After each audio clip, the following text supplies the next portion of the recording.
मित्रांनो, आजचा जो व्हिडिओ मी बनवत आहे तो लॉ ऑफ अट्रॅक्शन याविषयी माहिती देण्यासाठी बनवत आहे.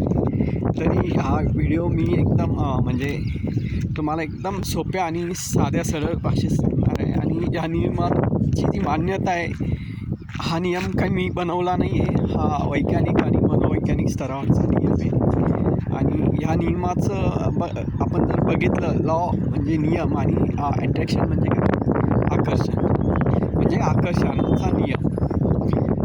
हा जो नियम आहे हा नियमाचा प्रत्येकाने आणि बऱ्याच जणांनी अनुभव घेतलेला आणि साधा सरळ नियम आहे की आपण जशी भावना ठेवू त्या भावनेप्रमाणे आपले विचार बनत आणि त्या विचारात जसे विचार आहेत तशा वस्तू आपल्याकडे आकर्षित होतात. एकदम साध्या सोप्या आणि सरळ भाषेत जर सांगितलं तर ईर्ष्या आणि द्वेष भावना न ठेवता, समजा एखाद्याला पैशाची प्राप्ती झाली आणि आपण जर आपली पहिली प्रतिक्रिया दिली की नाही त्याचं चांगलं झालं, आणि अंतिम असं नाही की आत्ता माझी प्रतिक्रिया चांगली नंतर मी म्हणायचं अरे त्याला पैसे नाही मिळाले असते तर बरं झालं असतं, असं नाही. फर्स्ट आणि लास्टपर्यंत हीच प्रतिक्रिया कायम ठेवावी. त्या प्रतिक्रियेत म्हणजे चांगल्यापणावर आपण टिकून राहणं जीवनाच्या अंतिम श्वासापर्यंत.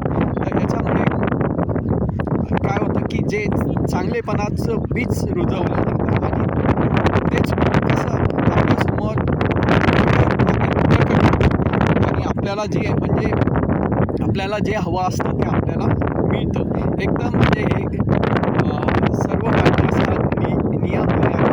हे काय धार्मिक जगत मानलेला ज्ञानेश्वरी बघा, गीता मध्ये बघा, जसं कर्म तसं फळ मिळेल.